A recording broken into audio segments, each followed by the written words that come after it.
안녕하세요. 손벌은 나쁜 시어머니와 신우 때문에 남편과 헤어진 30대 여성입니다. 남편과는 회사 선배가 주선한 소개팅에서 만나게 되었습니다.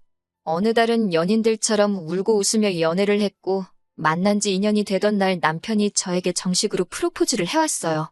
저 역시 내심 기다리던 프로포즈였기에 고민하지 않고 받아들였고요.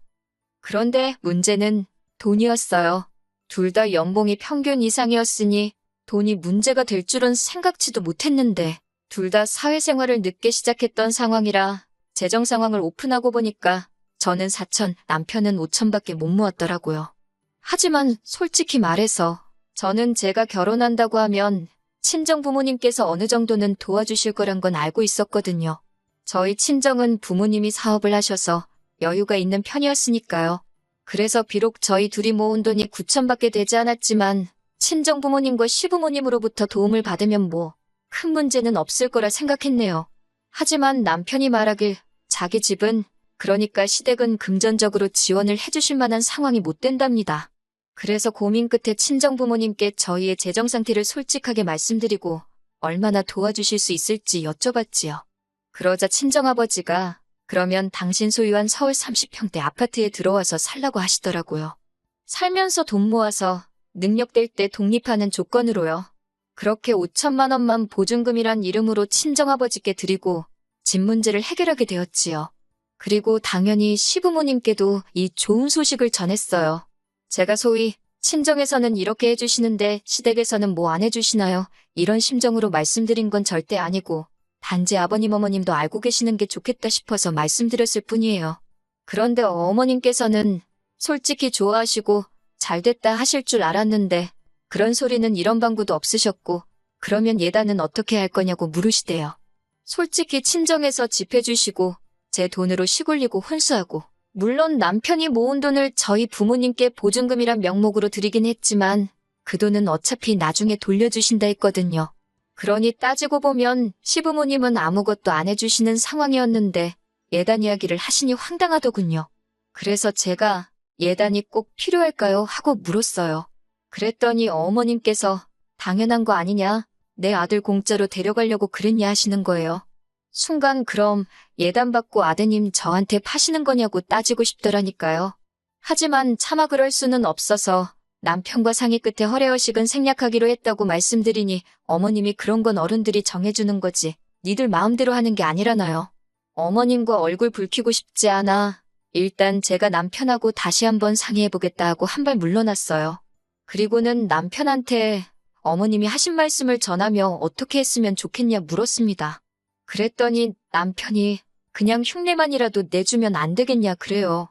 솔직히 제 편을 든다고 해야 하나 남편이 내가 해결하겠다 뭐 그런 식으로 나와주길 바랬는데 오히려 저더러 어머님한테 맞춰드리란 식으로 나오니까 기분이 좋진 않았지요. 하지만 좋은 날 앞두고 어머님이랑 기싸움 하는 것도 내키지는 않아서 남편 의견을 따라주겠다 했습니다. 그리고 이튿날 300만 원을 예단비로 보냈어요. 그런데 황당하게도 바로 다음 날 어머님이 남편을 통해 제가 보낸 300만 원을 되돌려 보내셨더군요. 남편한테 이게 무슨 뜻이냐고 물으니 남편이 우물쭈물거리다가 한다는 소리가 어머님이 장난하냐며 예단이 적다고 화를 내셨다는 거예요. 제 주변에도 결혼한 친구들이나 선후배들이 꽤 있었는데 이런 일은 듣도 보도 못했거든요. 그래서 남편한테 싫으면 마시라 그래. 나도 더는 못한다고 전해드리라 했습니다. 남편이 난처한 표정으로 그런 말을 어떻게 하냐 그러길래 그런 말도 못 전할 거면 그냥 이 결혼 깨자 했네요. 남편이 남이 편이라더니 지금 당신이 딱 그렇다고 제가 처음으로 남편의 태도에 대해서 화를 냈지요. 그러자 남편이 그런 뜻은 아니었다면서 자기가 중간에서 잘 말씀드리겠답니다. 그러면서 마음 상하게 해서 미안하다고 몇 번을 사과를 하대요. 그래서 이번이 마지막이다 하고 넘어갔어요. 그리고 결국 예단은 없던 일이 되었고요. 이후로 남편과 저는 부부의 연을 맺었고 친정아버지의 배려로 남부럽지 않은 신혼생활을 시작할 수 있었습니다. 친정아버지께서 인테리어까지 새로 다 해주셨는데 덕분에 집에 오는 사람들마다 집이 너무 예쁘다며 칭찬일색이었어요. 저희 어머님만 당신 아들 명의로 해준 집도 아니니까 저한테 집 해왔다고 집 가지고 유세 부리면 가만 안 두겠다 하시대요. 사실 어머님이 하신 막말만 여기 적어도 3일 밤을 꼬박 셀 수 있을 정도예요.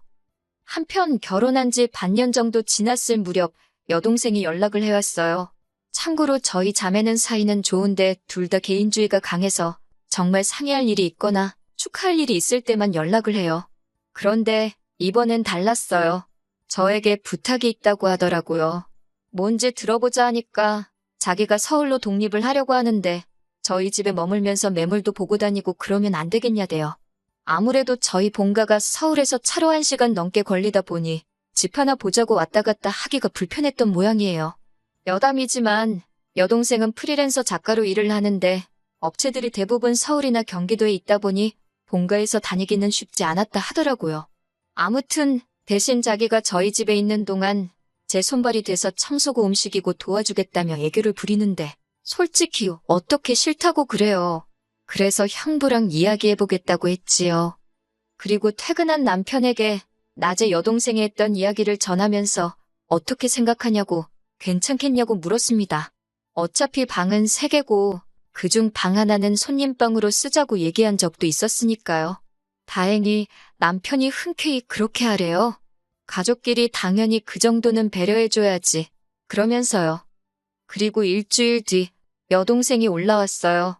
제가 출근을 하면 여동생은 집에서 일하고 중간에 나가서 집도 알아보고 그러다 짬이 나면 밑반찬도 해주고 청소도 해놓고 그러더라고요. 솔직히 제 입장에선 여동생이 너무 잘 챙겨줘서 오히려 미안할 정도였답니다. 그래서 제가 용돈이라도 얼마 쥐어주면 자기도 벌만큼 번다며 안 받더라고요. 그런데 문제는 제 여동생이 저희 집에 와 있는 걸 어머님이 알게 되시면서였습니다. 어머님께서 남편한테 제 동생도 와 있는데 남편 동생이라고 왜 못 가 있냐며 좀 데리고 있으라 하셨다는 거예요. 저희 신우는 제 여동생보다 1살이 많은데 알고 보니 진작부터 서울에서 자취하고 싶다며 어머님한테 서울에 방구해달라고 어지간히 졸랐다고요. 남편이 그 이야기를 저에게 전하며 제 눈치를 살살 보더군요. 처제는 되고 자기 여동생은 왜 안 되냐며 서운한 기색도 비추고. 그런데 제가 솔직히 신우 같은 성격을 별로 안 좋아하거든요. 이렇게 말해도 될지 모르겠지만 어머님을 닮아서 그런 건지 말도 막 하고 행동도 거칠고 술 마시고 길에 뻗어 있다가 경찰서에서 어머님 아버님이 데려온 적도 있어요. 심지어 담배도 피거든요. 그래서 남편한테 신우 행실을 알지 않냐. 그런데 그런 소리가 나오냐. 싫다고 했어요. 그러자 남편이 자기가 신우 단속 똑바로 하겠답니다. 그러니까 기회라도 줘보재요. 데리고 있어 보다가 도저히 개차반이라 안 되겠다 싶으면 내려보내면 되지 않겠냐고. 그러면 어머님도 더는 뭐라 말씀을 안 하실 거라고요. 그래서 결국 알겠다 했습니다. 그리고 한 3일 정도 지나서 바로 신우가 올라왔어요. 아기 방으로 쓰려던 방을 신우에게 내줬는데 제 여동생이 쓰는 방을 슬쩍 보더니 자기가 저 방 쓰면 안 되냐고 그래요. 거기까지는 좀 이해는 했어요. 제 여동생 방은 손님방으로 쓸 예정이었던지라 침대가 있었고 아기 방으로 쓰려던 방에는 아무것도 아직 없었거든요. 근데 그건 남편이 먼저 안 된다고 딱 선을 긋대요. 처제가 먼저 왔으니까 처제가 쓰는 게 맞다고요. 그런데 이튿날 퇴근해서 집에 오니 신우 신발은 있는데 신우가 안 보이더라고요. 신우가 쓰는 방문을 살짝 열어봤는데 방에도 사람이 없고. 그런데 그때 제 여동생 방에서 인기척이 느껴졌어요. 여동생 신발은 없어서 외출한 줄 알았거든요. 그래서 방문을 열어보니 신우가 제 여동생 침대에 누워있는 거예요. 아가씨 여기서 뭐하냐니까 낮잠 자고 있었다는데 어이가 없어서 아가씨 이건 아니라고 자기 방도 아닌데 그러고 있으면 어떡하냐 나오라 했습니다. 그랬더니 툴툴거리면서 나오더라고요. 이뿐만이 아니었습니다. 신우의 행실은 날이 갈수록 눈에 거슬려서 봐주기가 힘들더군요. 집에 있는 여동생 말에 의하면 정오가 되도록 자다가 느지막이 나와서 냉장고에 있는 거 꺼내 먹고 설거지도 안 한다는 거예요. 그리고는 얼마나 쿵쾅거리고 돌아다니는지 아랫집에서 저희 부부 없는 동안 2번이나 올라왔었답니다. 뿐만 아니라 지난번엔 제 방에서 나오다가 자기한테 걸렸다며 저더러 언니 중요한 물건이나 돈 같은 거 있으면 관리 잘해 이러는데 그땐 솔직히 여벌로 들었어요. 아무리 그래도 설마 남의 물건에 손을 댈까 싶었지요. 그런데 그 이야기를 듣고 얼마 지나지 않았을 때였습니다. 그날은 토요일이었어요. 자다가 목이 말라서 물을 마시려고 방에서 나왔는데 여동생이 신발장 앞에 서 있더라고요. 그래서 왜 그러고 있냐고 물으며 이렇게 보니까 세상에 술 취한 신우가 신발장 앞에서 자고 있는 게 아니겠어요. 그리고 여동생이 저를 보더니 손가락으로 신우를 가리키며 저거 내 목걸이야. 그러대요. 그래서 보니까 정말 제 여동생 목걸이인 거예요. 제가 불이 나게 안방으로 가 자던 남편을 깨웠습니다. 그리고는 빨리 가서 신우 깨우라고 왜 신우가 내 여동생 물건을 가지고 있냐고 화를 냈지요. 그러자 남편이 그게 무슨 소리냐면서 저를 따라 나오대요. 남편이 신우를 발로 툭툭 치면서 일어나 보라고 하니까 신우가 잠꼬댄지 뭔지 욕을 하면서 일어나더라고요. 그래서 제가 신우한테 아가씨 그 목걸이는 뭐냐고 물었어요. 왜 내 여동생 목걸이를 하고 있느냐고요. 그러자 신우가 자기 거랍니다. 자기가 돈 주고 산 건데 왜 사람을 도둑으로 모냐는 거예요. 순간 저는 내가 실수했나 싶어서 여동생을 쳐다봤는데 여동생이 저더러 목걸이 뒤를 봐보래요. 남자친구가 사준 거라서 뒤에 이니셜을 새겨놨다나요. 그래서 신우더러 목걸이 한번 뒤집어 보려 했습니다. 거기에 이니셜이 없으면 내가 정식으로 사과하겠다고요. 그런데 곧 죽어도 싫다고 자기가 왜 보여줘야 하냐고 아주 악을 쓰더군요. 하지만 순식간에 제 여동생이 신우목에서 목걸이를 낚아채듯 잡아 뜯어버렸어요. 제가 얼른 그 목걸이를 뒤집어 보니까 정말로 이니셜이 있대요. 그러자 들킨 게 쪽팔렸는지 신우가 제 여동생더러 완전 미친 엑스 아니냐고 욕을 했습니다. 제 여동생도 지금 뭐라고 했냐며 신우한테 똑같이 소리를 쳤고요. 그러니까 신우가 나이도 어린 게 까불지 말랍니다. 이번에도 제 여동생이 질세라 나이가 문제냐고 지금 그쪽이 잘못하지 않았냐고 다시 받아치대요. 결국 집안은 순식간에 아수라장이 되었고 남편이 신우를 제가 여동생을 막았습니다. 그러니까 신우가 더 기고만장해서는 제 동생더러 개같은 엑스라는 둥 어쩐다는 둥 쌍욕을 퍼붓더군요. 저도 열받아서 신우한테 내 동생한테 말 그따위로 하지 말라고 했어요. 도둑질한 것도 괘씸한데 한마디만 더 하면 지금 당장 집에서 내보낸다고요. 그러니까 신우가 또 욕을 하면서 방문을 쾅 닫고 들어가대요. 그리고 이 일은 솔직히 그냥 없던 일처럼 지나가려고 했어요. 신우도 성인인데 반성을 했겠지 생각했고 더 따지고 들어봤자 서로 좋을 게 없을 것 같았으니까요. 그런데 이튿날 일요일이었는데 어머님이 연락도 없이 저희 집에 오셨더라고요. 남편도 전혀 몰랐는지 어머님을 보고는 좀 당황한 눈치였어요. 저는 이때만 해도 어제 일 때문에 오셨을 거란 생각은 못하고 그저 연락도 없이 어쩐 일이시냐며 문을 열어드렸는데 신발도 안 벗고 거실로 들어오시면서 방문을 막 열어보시대요. 그리고 작은 방에 있던 제 여동생을 보더니 너 이리 나와. 딱 그렇게 말씀하셨지요.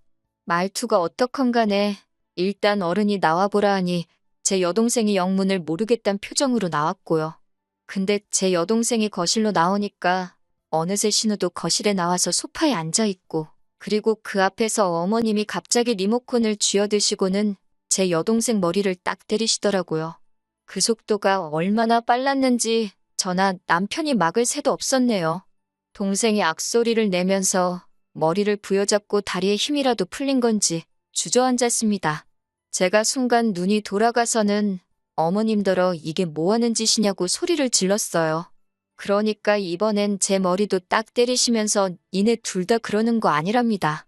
망할 엑스들이 붙어먹고 자기 딸을 무시했다나요? 그러면서 내가 오늘 니들 가만두나 보재요. 그러니까 남편이 어머님더러 이게 무슨 짓이냐며 어머님을 온몸으로 막으며 저더러 방으로 처제 데리고 들어가랍니다. 마음 같아선 어머님 머리채라도 잡아채고 싶었지만 일단은 남편 말대로 우는 여동생을 끌어안고 방으로 들어갔어요. 경찰 부르라고 동생 손에 핸드폰 쥐어주고 다시 나왔더니 신우가 실실 웃고 있대요. 저도 그때부턴 에라 모르겠다 하고 어머님더러 노망나셨냐, 제정신 맞으시냐 악을 썼습니다. 지금 여기가 어디라고 들어와서 이런 짓을 하시느냐고요. 그러자 어머님이 제 대가리를 뽑아버리겠다고 저를 당장이라도 때릴 기세로 달려드시는데 정말 다행히 때마침 경찰이 왔고 여동생이 문을 열어주면서 경찰들이 현장을 보게 되었어요. 경찰한테 지금 이 아줌마가 나랑 내 동생을 때렸다고 데려가라 했어요. 실제로 저나 여동생이나 이마에 뻘겋게 혹이 올라와서 뭐 증거고 나발이고도 필요가 없었지요. 저희라고 부모가 없나요? 뭐가 없나요? 바로 친정부모님한테 연락드렸고 그러자 친정부모님이 아는 변호사분까지 대동하고 경찰서로 가시겠다며 저희한테도 그 집에서 일단 나오라고 하시대요. 하지만 그대로 나갈 순 없어서 마트에서 사뒀던 쓰레기 봉지에다가 남편하고 신우 물건 처박아서 현관 밖에 내놓고 현관 비밀번호를 바꿔버렸지요. 그리고 여동생하고 나와 병원 가서 진단서 끊었습니다. 그리고 나니까 남편한테 전화가 왔어요. 장인 장모님이 변호사란 사람까지 데리고 여기 오셨는데 무슨 일이냐며 저한테 빨리 와서 경찰한테 설명을 해달래요. 그래서 알겠다고 하곤 여동생 데리고 경찰서로 갔습니다. 경찰서에 도착하니 남편이 마치 살았다는 표정으로 빨리 가서 아무 일도 아니었다고 이야기 좀 해보라고 난리더군요. 태연하게 저희 변호사한테 그리고 경찰한테 방금 끊어온 진단서를 보여줬습니다. 그리고는 고소하고 싶다고 했어요. 그러자 남편이 가족끼리는 원래 고소 같은 거 못한다나요? 그래서 가정폭력은 된다고 제가 알려줬네요. 그리고 덤으로 너랑 이혼도 할 거라고 했지요. 그러자 남편이 그제서야 어머님이 나이도 드시고 그러다 보니 감정 조절을 잘 못하셔서 그런 거라며 저더러 한 번만 참고 넘어가 달랍니다. 감정 조절 못하는 거야 어머님 사정이지. 내 알바냐고 탁 쏘아붙였어요. 그리고는 제가 됐다고 다 필요 없다 하고 나머지는 변호사하고 이야기하라고 했네요. 그리고 이후로 어머님에 대한 고소를 취하하는 조건으로 남편과 협의 이혼했습니다. 원래는 고소 취하도 안 해주고 합의도 안 하려고 했는데 그러면 이혼이 소송으로 넘어가서 질질 끌리게 생겼더라고요. 더는 그쪽 인간들 때문에 스트레스 받기 싫어서 그냥 쉬운 길로 갔네요. 남편은 끝까지 저에게 자기가 제 역할을 못해서 미안하다며 앞으로 자기 부모님이고 신우고 평생 안 보고 살아도 된다고 매달렸지만 그 말을 제가 뭘 보고 믿나 싶대요. 그래서 결국 완벽한 남남이 되는 길을 선택했지요. 한때 제가 사랑했던 사람이라 힘들지 않은 건 아니었습니다. 하지만 부부라는 게 두 사람 사이만 좋다고 될 일이 아니라는 걸 뼈저리게 느꼈네요. 그리고 왜 어른들이 차이나는 결혼은 하지 말라고 하시는지도요. 비싼 수업료 내고 삶의 지혜를 얻었다고 생각하렵니다.